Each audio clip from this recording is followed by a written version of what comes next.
Hi Leute, herzlich willkommen zu meinem neuen Video. Heute möchte ich euch 10 Tennis-Trickshots beibringen, die ihr alleine oder mit Partnern tätigen könnt.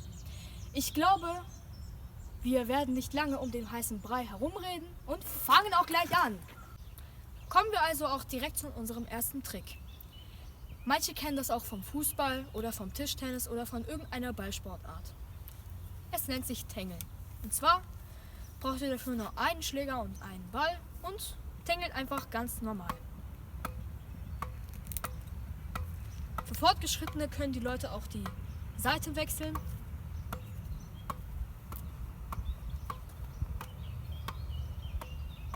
So.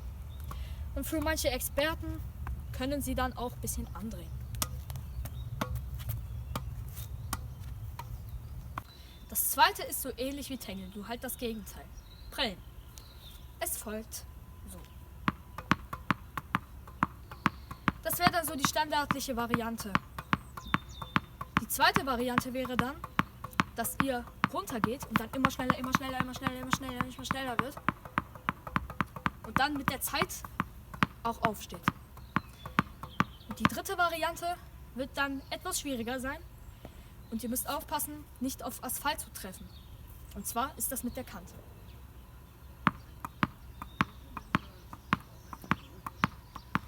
Ihr könnt auch ein bisschen schneller werden.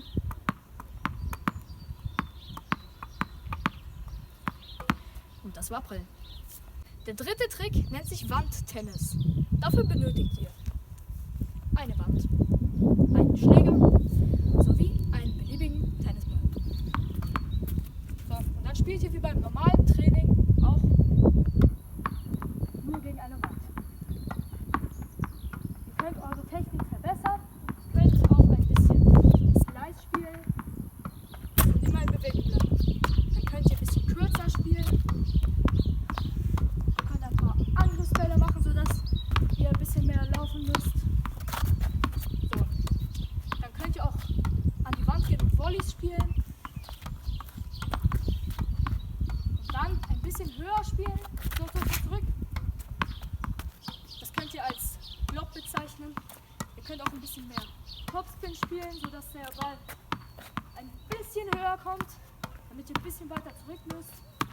Und dann kommen wir auch zum Zirkus, sodass ihr zwischen die Beine spielt. So. Achtet beim dritten Trick aber bitte auch, dass ihr euch bewegt, weil das, was ich gemacht habe, war nur eine Simulation für die Schläge. Jetzt kommen wir auch zum vierten Trick, und zwar nämlich das Bechertreffen. Und zwar braucht ihr dafür einen Becher, einen Ball, einen Schläger und irgendeinen Vordermann bzw. eine Wand in dem Fall, damit euch die Bälle nicht wegfliegen. Wir stellen diesen Becher jetzt einfach mal hier hin und ihr geht in eine nicht so lange Distanz und versucht einfach zu treffen. So, ich habe den Becher jetzt getroffen und ja, das ist nur eine Übung dafür wieder, damit ihr eure präzisen Schläge nutzen könnt. Es gibt auch eine zweite Variante, wie ihr das machen könnt. Und zwar könnt ihr euch diesen Becher einfach etwas höher stellen lassen. Hier zum Beispiel diese Wand.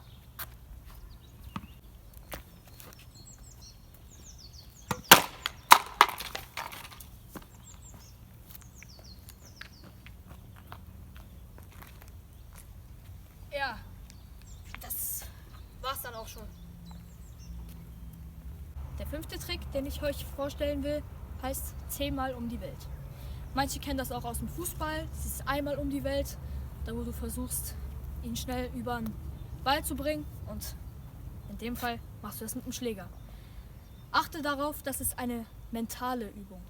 Es geht auch darum, dass du achtest, wie du den Ball richtig rollen lässt, aber auch darum, dass du dich entspannen kannst. Das heißt, insofern sieht es aus. Das heißt, eigentlich, ihr müsst nur um die Welt, sage ich mal jetzt, der Schläger ist in dem Fall jetzt die Welt, 10-mal rumrollen. Ja, 3. Und achtet darauf, dass ihr so möglichst an der Kante bleibt und nicht verrutscht, so wie gerade. Ihr müsst es versuchen, so zu behalten. Das ist jetzt mein Dämpfer, sorry. 6, 7, 8, 9, 10. Für den 6. Trick brauchten wir einen kurzen Ortswechsel, weil zu viele Menschen da waren und ihr uns fast gar nicht hören konntet. Zum 6. Trick braucht ihr nur einen Ball. Ich nenne es Base werfen, weil es so ähnlich wie beim Baseball ist. Und zwar ist es so, dass ihr immer in Bewegung bleiben müsst. In Split Step und in Side Steps müsst ihr euch in Bewegung halten. Ihr müsst diesen Ball immer werfen zu eurem Partner, der daneben steht, der auch in Bewegung bleibt, und den Ball auch fangen. So macht ihr das dann, solange ihr halt einfach Lust habt. Und immer fangen, und werfen. Ja, das war's halt. Beim 7. Trick ist es so wie bei meinem ersten Video, Street Tennis. Und ja, ich weiß, ich habe Street Tennis gesagt. Das ist auch ein kleines Missgeschick gewesen. Folgt außerdem auch dem Hashtag #WeMakeStreetTennis. Da haben wir auch eine kleine Rede vorbereitet. Ja, bei Street Tennis ist es so, ihr braucht einen zweiten Mann und ein Netz, so wie ihr es auch im Hintergrund meines ersten Videos vielleicht auch gesehen habt. Und zwar ist die erste Variante eines Netzes ein auftragender Netz, also etwas, womit ihr ein bisschen kreativ seid. Wir haben es jetzt hier mit 2 Ziegelsteinen gemacht und einem Tischtennisnetz. Es ist kein richtiges Netz, aber man tut, was man kann in dieser Zeit. Die zweite Variante wäre dann ein Kreidestift. Ihr könnt euch dann so ein Netz vorstellen. Und zwar zieht ihr einfach nur so eine Linie. Das könnt ihr auch als Netz nehmen. Der 8. Trick ist eine Koordinationsaufgabe.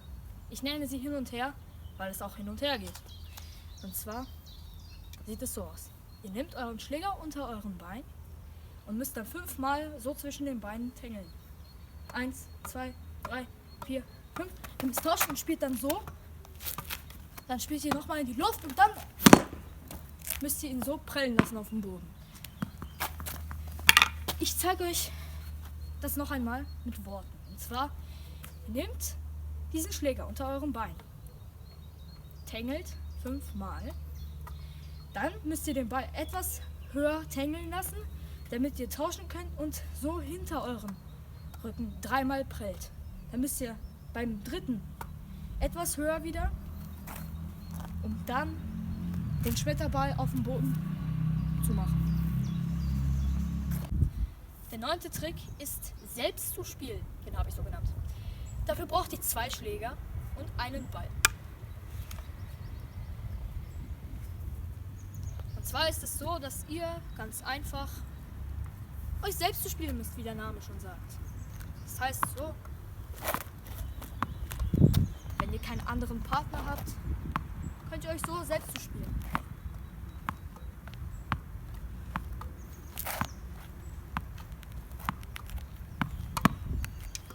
Ja. Kommen wir auch leider zu unserem 10. und letzten Trick. Und zwar heißt der Kuller. Das ist ein etwas schwieriger Trick und den können auch ein paar Experten mit Übung erledigen. Und zwar ist es so, dass ihr einen Ball und einen Schläger braucht. Ihr nehmt den Ball und wirft ihn in die Luft und versucht den Ball auf eurer Schlägerfläche zu fangen. Das heißt, er muss dann so bleiben. Ja, Freunde, das war's dann leider auch mit diesem Video. Wenn es euch gefallen hat, lasst ein Like und ein Abo da, damit ihr keine Benachrichtigungen mehr verpassen dürft. Und schreibt mir gerne auch einen netten Kommentar und eure Fragen zu diesen Tricks. Ich würde dann sagen, save you here und folgt dem Hashtag #WeMakeStreetTennis.